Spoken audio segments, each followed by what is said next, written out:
So in the Parsha, if you look on 1078, by the way, I have to thank the Needlemans for running this whole service, and it's such a rabbi's joy to be able to sit and do Shabbat. And thanks to the two of you rushing around and doing all this, and everybody, it's such a nice that so many of you are coming up here.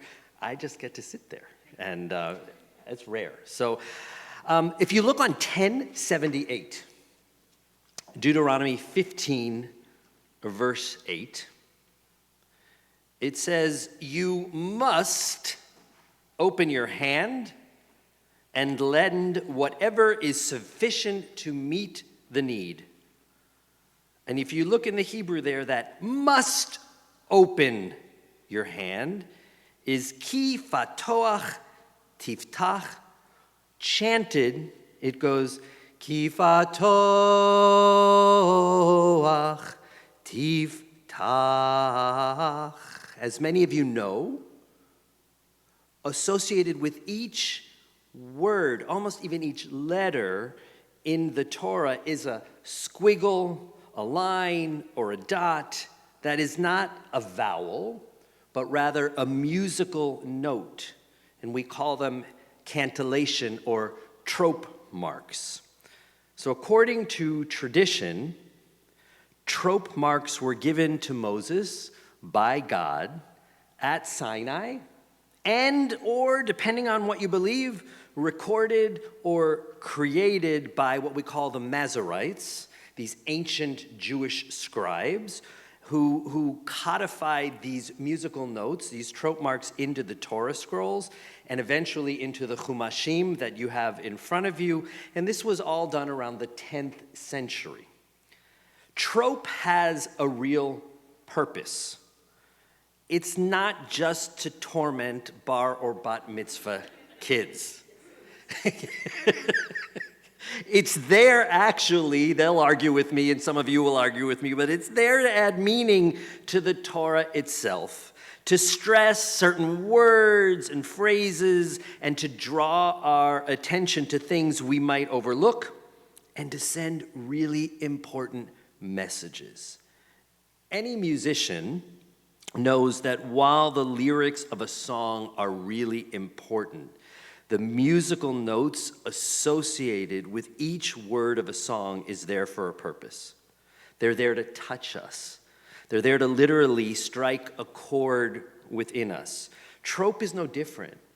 It takes the written words of Torah and turns these words into a beautiful Jewish opera, a performance, if you will, that when understood is so rich and incredible.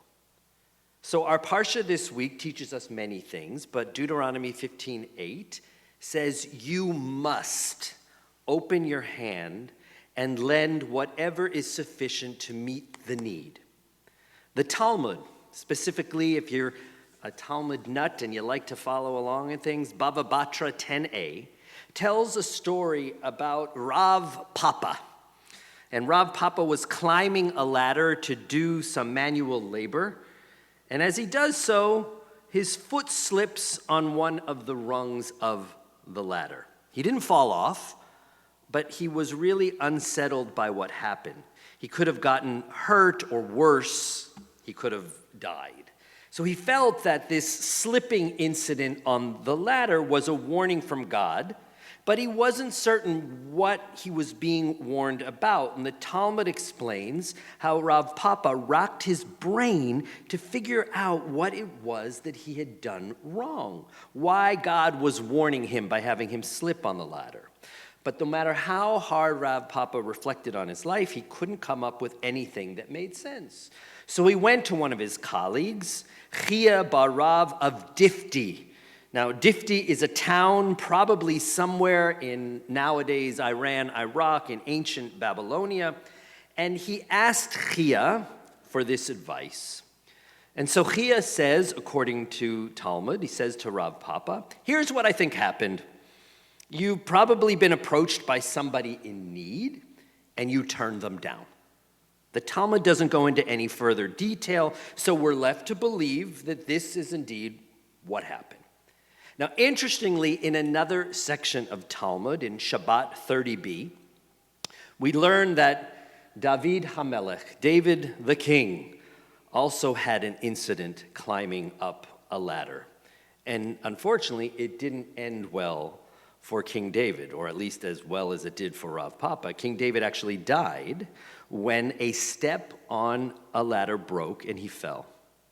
Now, some try to explain this tragedy by pointing to the fact that King David, while he was a great leader, he wasn't so great at giving financial support to those in need. So what makes some say this? In Divrei Hayamim, which is the book of Chronicles, we read how King David saved a lot of money. And he saved this money to pay for the ancient temple that was eventually built. But some of that money could have been used to help the hungry and the destitute. And it says in 1 Chronicles 22, and this is King David, "See, by denying myself, I have laid aside for the house of God 100,000 talents of gold and 1,000,000 talents of silver, and so much copper and iron it cannot be weighed. I have also laid aside wood and stone, and you shall all add to them." So the great Jewish Talmudist and legal expert, the Kabbalist, the Vilna Gaon, who lived in Eastern Europe during the 1700s, he taught that both Rav Papa and King David experienced what they did on their ladders because they were stingy. They failed to live by the verse that we recited from our Parsha. Open your hand and lend whatever is sufficient to meet the need. And because of this, they both slipped from their ladders, and obviously they had different results, but that is why. Now, if we jump ahead hundreds of years to a rabbi by the name of Rabbi Yaakov Shimshon of Sheptovka. He was an 18th century European Jewish scholar who eventually moved to Israel. And when he got settled in Israel, Rav Shimshon met a man who was being sued by another man. And the man who was being sued worried about his ability to pay for the trial and support his family at the same time. So he asked Rav Shimshon for guidance, and he received this advice from the wise sage. Give generous tzedakah payments to those in need. So the man listened to Rav Shimshon, and he gave tzedakah as much as he could. On the day that his case had to be heard, the man arrived at the court. As the plaintiff, the man who was suing him, was climbing the steps of the courthouse. And lo and behold, as the man who was suing the other man began to climb the steps himself, he hit a loose step, and he slipped, and he fell. And in doing so, the suer, the plaintiff, am I using the right word there? Yeah, all right, dropped his papers that were part of his evidence for the case. And the papers got caught up in a breeze, and they blew away into the sea. And they were washed away, never to be seen again. Obviously, this was long before copy machines and scanners and cell phones, so the evidence was gone. So the court case was dismissed, and the man who went to Rav Shimshon was free. And he was amazed by the fact that his case was no longer hanging over his head. And he returned to Rav Shimshon to share the good news and asked him how the great rabbi, why was it that by giving tzedakah, this happened? Why wasn't he simply, by giving tzedakah, able to prove his case in court and defeat the plaintiff? Why did he slip on the steps and lose any supposed evidence he had? So Rav Shimshon took out his chumash, much like the one before you, and he turned to this week's parsha, to the verse that we read just a few minutes ago, specifically those two words, Fatoach Tiftach, open your hand. And he pointed out the trope associated with Fatoach Tiftach, these two words, a dot, if you look under the words, and a reversed comma and a dot. Trop that tells us to chant those two words, Fatoach tiftach. Remember, each trop underneath is special. Each trop has a name. And these two trop marks together are known as Darga Tavir. And the Vilna Gaon, who taught about Rav Papa and King David's problems on their ladders, he points out that in the ancient Jewish language of Aramaic, Darga Tavir means broken step.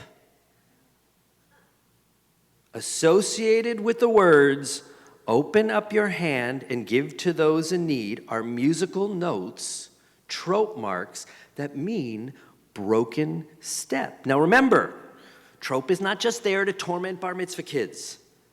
The trop is not just there to make the Torah sound pretty. They are there to teach, and what a lesson they teach us here. Open up your hands, or, as with Rav Papa and King David, suffer the consequences of a broken step. Or in the case of the man being sued, the man who heeded the advice of Rab Shimshon and gave tzedakah, open up your hand and you'll be protected by faulty steps. Now, I struggle with the stories that I just shared. The idea that being stingy is literally going to lead to God making us fall off a ladder. I also struggle with the idea that giving to those in need is going to protect us by God causing those who want to harm us to fall down stairs. But this being said, I love the deeper lesson that the Masoretes, the ancient Torah scribes, stick into the Parsha here. A lesson that's just lost if we don't pay attention to the deep meaning of trop. And in this lesson, when approached spiritually, it's quite powerful.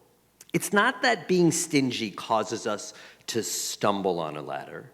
It's that being stingy weakens our foundation. It makes us spiritually wobbly and unsteady. There's something grounding about helping those around us. It makes us stronger. It might not make those who are out to harm us literally fall down the stairs or trip on a ladder, but helping to heal the people and the world around us, it allows us to stand up a little bit taller and feel better about ourselves and find the strength we need to move forward with confidence. This being said, the Darga Tavir, the broken step, got to watch out because it's out there. It's not just hiding in this week's Parsha, amid the letters that make up Deuteronomy 15:8. The broken step is hiding out there, waiting for us to stumble over it.